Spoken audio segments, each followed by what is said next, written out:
বর্ষাকালীন ছুটির মধ্যে চট্টগ্রাম বিশ্ববিদ্যালয় কেন্দ্রীয় ছাত্র সংসদ চাকসু নির্বাচনের তফসিল ঘোষণার দাবিতে মানববন্ধন করেছেন বিশ্ববিদ্যালয়ের শিক্ষার্থীরা। বুধবার বিশ্ববিদ্যালয়ের প্রশাসনিক ভবনের সামনে এই মানববন্ধন করেন শিক্ষার্থীরা। মানববন্ধনে শিক্ষার্থীরা বলেন, এরই মধ্যে ডাকসু, রাকসু ও জাকসুর তফসিল ঘোষণা করলেও চাকসু নির্বাচনের কোনো নাম নেই।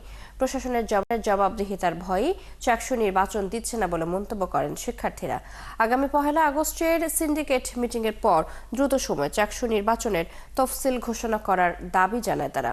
এছাড়া কঠোর আন্দোলনের হুঁশিয়ারি দেন। আমাদের